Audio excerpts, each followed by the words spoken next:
Hey everyone, welcome in. My name is Matt, Cryptic if you prefer, and I've got another video for you today. So today I want to talk about something that is super important, and it's really something that a lot of people try to ignore. We also think that, no, it's not going to happen to me. I'm not going to do it. I'm going to skip that part. Super duper important is making bad art. Why on earth would we want to, as artists who are posting on social media and stuff like that, why would you want to make bad art? Like, what's the purpose of that? Well, this video is going to get into that. I want to talk about why it's important to make bad art, why it's important to learn from making bad art, and what you can do to kind of accelerate that process and also work within the range of what is bad art and what is good art. All right, so let's get into the why. Why would I want to make bad art? Why on earth, as an artist, would I want to be shitty at what I'm doing? The very specific reason for this, the very kind of baseline reason for this, is because you don't learn if you don't do bad things. So I want to use an example here, right? So here we have the Project 77 ship that I did this year. This took a while. I spent a lot of time on it. There was a lot of work done to make this what it is and get it to where it wanted to be. On that same point, I also made this Dune project this year. This project was just me kind of messing around and trying to figure out different techniques with lighting. Both are pieces of art, regardless, because I spent the time to make them. They are artwork that I created. But the reality is one clearly looks better than the other. So what's the point of that? Why would I do something like that instead of building an entire scene from Dune and making it like the most epic thing ever? The reason is for learning. I did that project to learn. I did that project to test some skills as well as learn some new skills. And this is something you'll see that's very common with the work that I do. I will do a couple big projects throughout the year, and I'll do a lot of minor ones, little small ones, just to try different techniques, try different things, experiment with lighting, experiment with textures. These are important. And I think it comes down to these pieces are never going to be at the level of, say, the Xenomorph or the ship or the BD1 model I did this year. And that's on purpose, right? I do that on purpose because for me, it is a chance to just experiment and have fun with it. But really the core purpose of this is to make sure that you're creating things that are not really necessarily meant to be these finalized, beautiful, gorgeous pieces. Because while you'll learn from those finalized, gorgeous pieces, like I learned a lot from the Project 77 ship, you are learning at a much slower pace than you would be had you done 10 really kind of junky little projects. Let's talk about why that is. We kind of talked about the why, why would you want to do this? Let's talk about what it does for you. So when you're choosing to do projects throughout the year, when you're choosing to create little pieces of art, generally the concept is you want to push your skills. You want to grow a little bit as an artist. You want to kind of establish where you are as an artist for that project. For me, my biggest concern has always been I want to make sure that I'm putting into practice what I'm preaching. So when I talk about doing my big projects, right? So this year alone, I had, we'll call it 4 major projects, which took upwards of 30 hours. So we'll say 30 hours plus to finish. And then I had a bunch of minor projects, which took, anywhere from 10 to 20 hours. It's so important to do these little projects because it allows you short, paced out ways to test yourself and to learn some new skills and to not put as much pressure on yourself as an artist to create something just amazing and just, mind-blowing. So I always recommend to people that you take on little bite-sized projects here and there. You don't have to make these things portfolio pieces. And I think that's something that a lot of people need to understand is when you're talking about making these little projects, these bad art, we'll call them bad art projects, even though bad art, good art is subjective. But when you're talking about these bad art projects, what do you do with them, right? That's the cool thing. You don't have to do anything with them. You can leave them. You can just never share them with the world. You can post them on social media. If you really want to, you can put them in your portfolio, though I don't necessarily recommend it. That's the cool thing about them. There's no pressure on these. These are clearly just built for you to learn. So when you're talking about making bad art, are you going to go into this whole process and say, all right, cool, this project's going to suck? No. But what you should be able to do is say, okay, I'm not going to spend a ton of time on this project. I'm going to maybe spend 10 hours and then render it out and call it good. And then I'll learn from it what I wanted to learn from it. That is so important as an artist to understand. And I feel like a lot of people don't actually do that nowadays. They don't want to do that. They want to skip that process. But that's part of being an artist. Making bad art is so important to growing your skills as an artist. And so it really can't be understated how important it is. So when you're talking about like, oh, I'm just going to skip that process, I'm just not going to do that, it doesn't really work that way. It totally can work that way if you want to just pour everything into yourself and do like 3 major projects each year. The problem is you're taking your learning curve and you are drastically raising it, because you're going to put all of your heart and effort into those 3 projects, and you're going to focus on just those whatever core principles those projects are going to teach you. And then outside of that, you're going to be learning nothing. So it's really important to do that. So let's talk about planning for bad art. How do we plan for making bad art? You don't.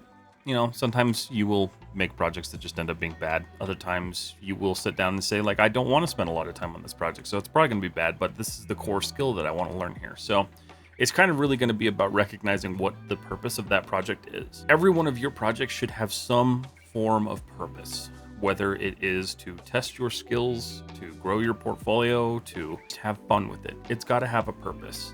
So when we're talking about making bad art, the purpose is to learn from that bad art. So if you are establishing at the beginning that this is what I want to learn, this is how much time I want to spend, these are good ways of kind of planning for bad art. You kind of set yourself up for the expectation that, like, okay, so I know that this stuff isn't going to be great, but I'm going to learn this aspect from it.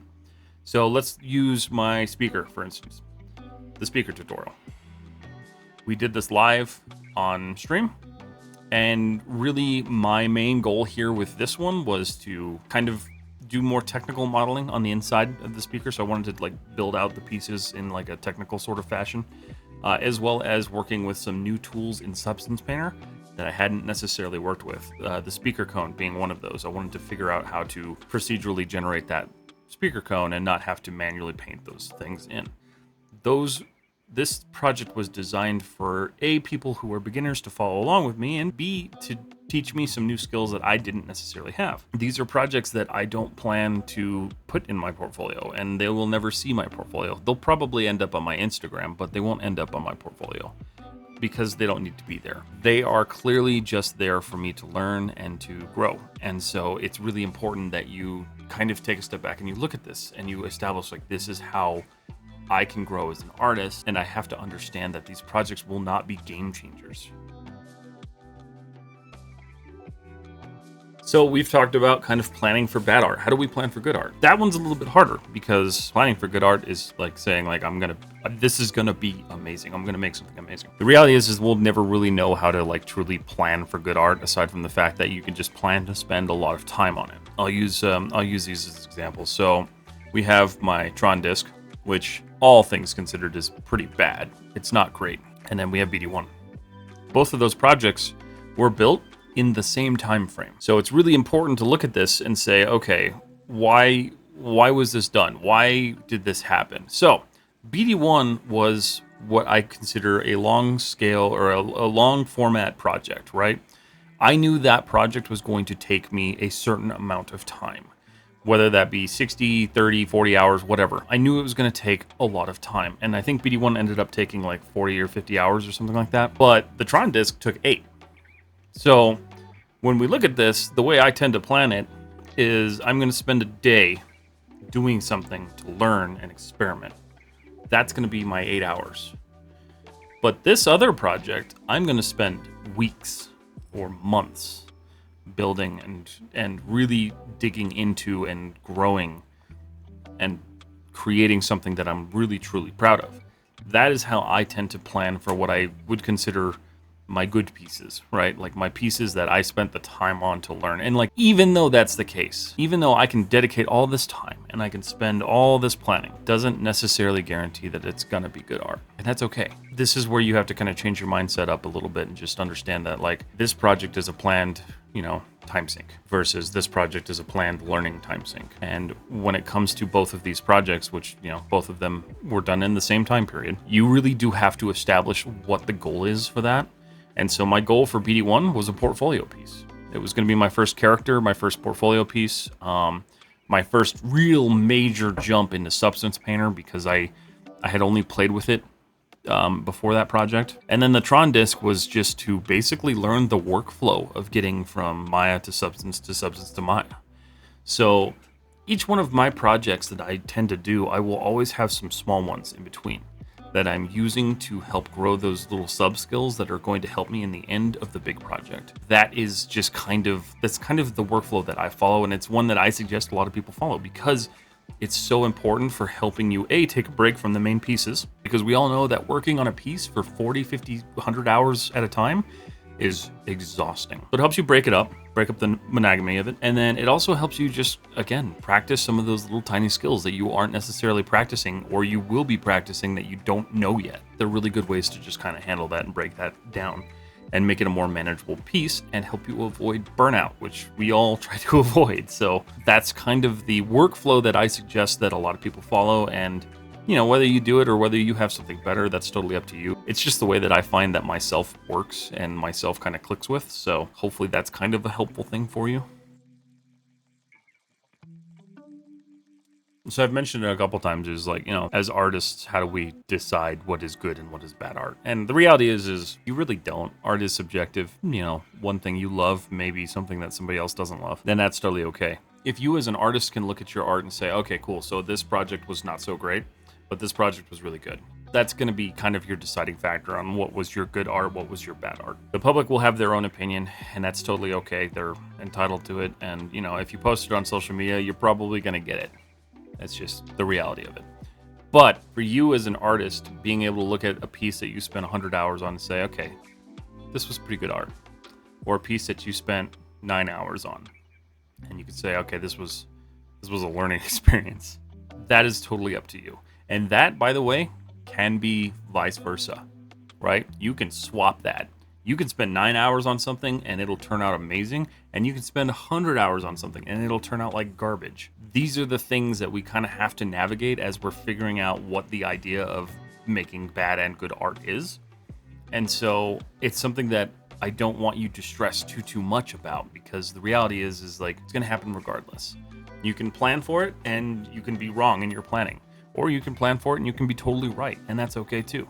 But fundamentally, this is how we learn as artists, and this is how we learn as people. We make mistakes. We learn from our mistakes. And if you're not learning from your mistakes, then you need to take a step back and figure out how you can do that. Because the reality is that we can discern both of these as good or bad art. But the reality is treating them and saying, this is awful, this is bad. It's not really necessarily the best way to go about it. Saying this was a learning experience. That's kind of a healthier way to look at it. So when it comes down to it, like looking at these things and being able to establish that and say, like, this was a learning experience. I learned this. It didn't turn out great, but I learned this. And now I can take that into a future project and make that future project even better.